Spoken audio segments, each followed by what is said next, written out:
The problem with ownership is the mindset has been extended to anything we spend our money on. Yeah. Now, I'm going to ask you to look into your own lived experiences. And these are things that resonate as true. So here we go. Anything I buy, I own. Anything I own, I can use however I see fit. Anything I own is mine, and no one can use it without my permission. I own my pets because I pay to support them. Yeah. You too. Because I own my pets, I do not have to provide them the optimal living conditions of their breed. What works for me should work for them. Tell me that ain't true. In my relationships, if I am the primary earner, I feel this gives me greater authority to make decisions that require money. Eligibility in relationships is a function of earnings. Yeah, I said it. Now, I'm not saying eligibility in relationships is only a function of earnings, but I'm saying that it is the essential prerequisite for your eligibility. When's the last time you walked in the mall or any public place and you saw two people who clearly don't look like they belong together? You got barrel gut over here and runway model over there, and you are not confused as to why those two came together. Okay, now we're on the same page. Eligibility in relationships is a function of earnings. I am less inclined to consider someone who doesn't make decent money. You never been across that? Yeah, that rules my life. In my relationships, I'm willing to accept compatibility variances. Yeah, I know. Just teeth with this somebody else, but he makes good money. In relationships, I'm willing to accept compatibility variances, even some levels of unfavorable treatment in exchange for financial security. He does provide well. Yeah, he gets angry every once in a while. Yes, he comes and goes. Yes, he flirts with other people. Yes, he does all of that, but he takes care of me very well. Does that sound familiar? In my relationships, I believe my higher earnings gives me the right to expect more attractive and compliant to relationship partners. Now, this is me speaking to the men out there who are observing this episode of the podcast. You tell me that ain't true. Once again, just look in your life experiences and see the mismatches that you have seen in your life. There's only one commonality in these mismatches. I am sorry. There is nothing so alluring about your personality that runway model over here will gladly embrace barrel gut because you are so nice. No, that's not what's going on. And you know it, and I know it. So that leads us to breadcrumb number 3. Ownership entitles the owner to ignore the purpose of the subject they own. Now I'm introducing purpose to this mix. So what is purpose?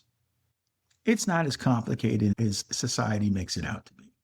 We can determine purpose very easily when we look at the purpose of an inanimate object.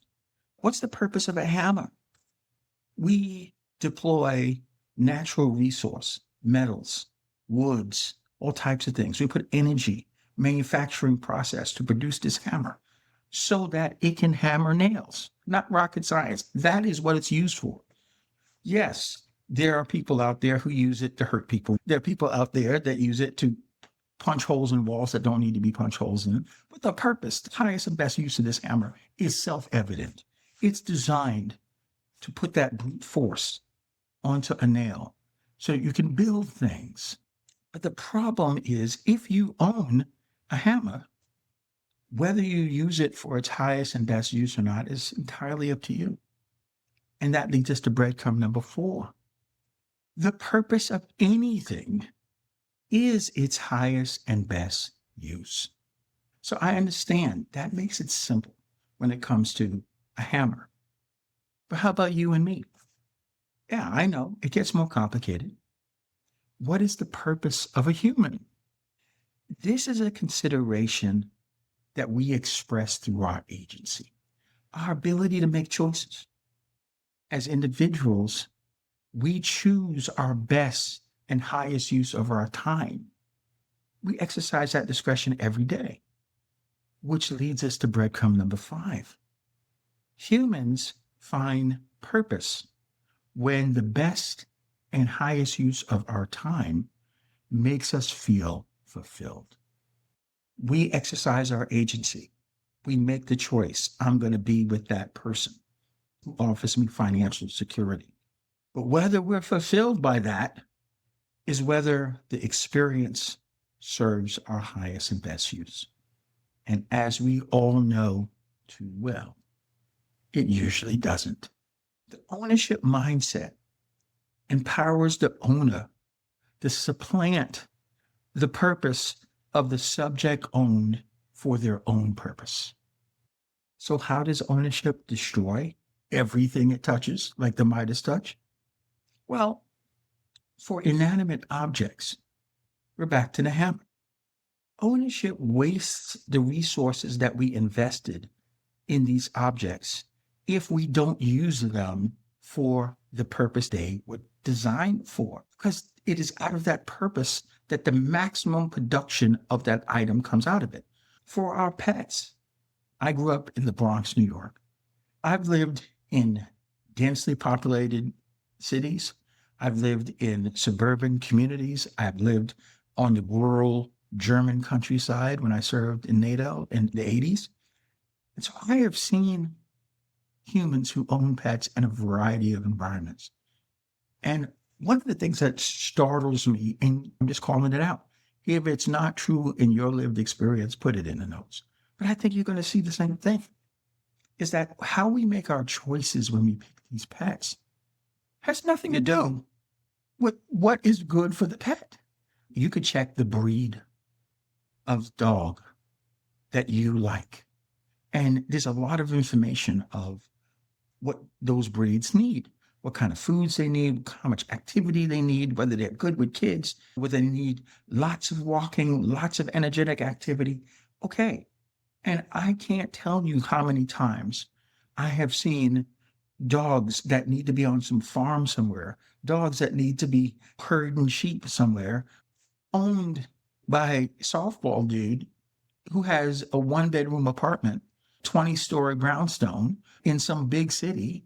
And the only thing he does is take the dog out to poop and bring him back to the house. Okay.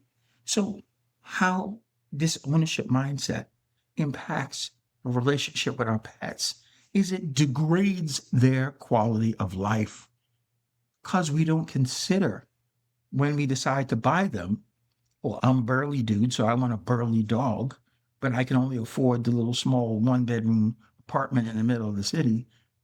But I'm going to subjugate this burly dog who needs to be out on a farm somewhere running to inner city urban life because that serves me.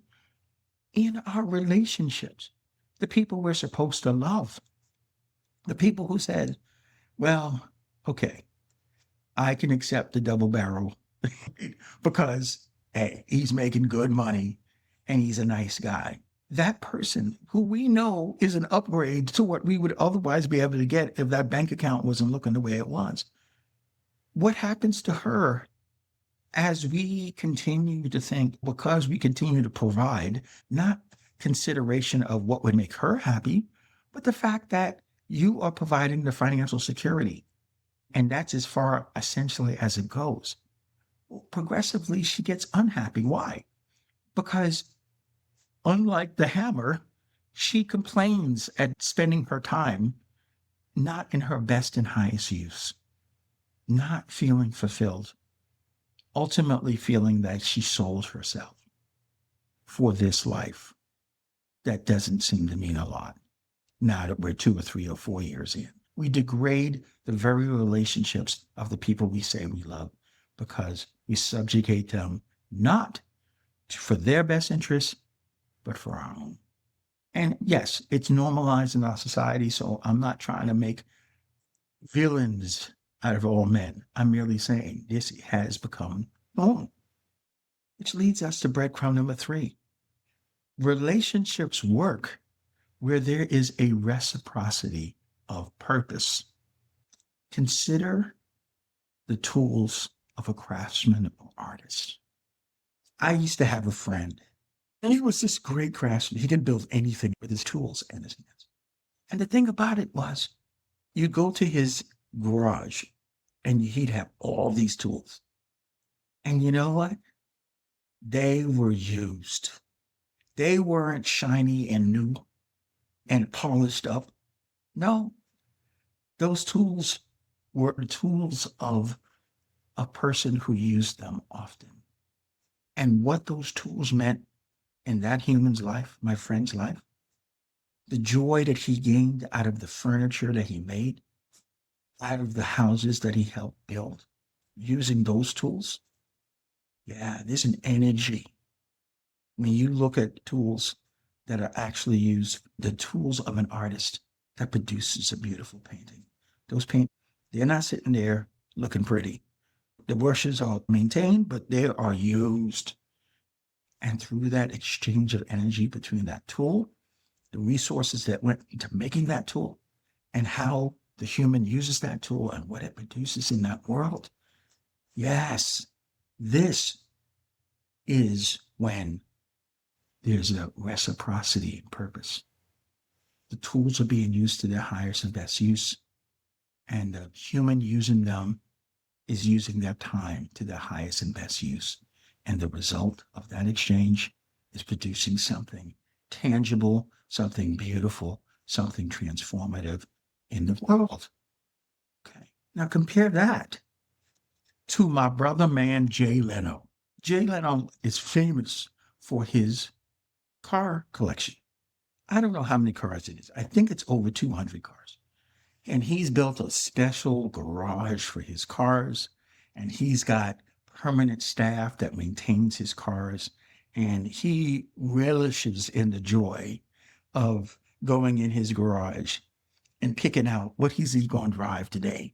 Now, is Jay getting joy out of that? There's an orgasm associated with the joy Jay Leno gets out of his car collection. And we can celebrate that. But when you consider the resources that were invested in those cars and the best and highest use of those cars, Jay is getting all of the satisfaction because those cars are sitting there waiting for him. But the best and highest use of those cars was to be driven. And the loss associated with the relationship that Jay Leno has with his cars is all the lost productivity that those cars would participate in supporting.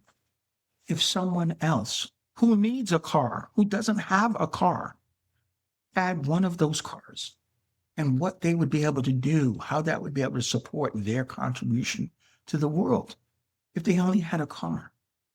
Instead, that car is sitting in Jay Leno's garage, getting driven once or twice, maybe a year. So that's the difference. You reached the end of episode 38, the YouTube cut. If you would like to see the full video episode, please consider clicking the link below and joining the Breadcrumbs Patreon community as a standard monthly member. The cost is only $10 a month, and when you join, you get a bundle of free gifts worth over $20, and you get access to all the full-length episodes of Breadcrumbs video version. Plus, you get access to a wealth of research that goes into making these episodes. You also get direct email access to me, so we can deepen the conversation. So consider joining the community. Click the link below. I hope you enjoyed this YouTube cut.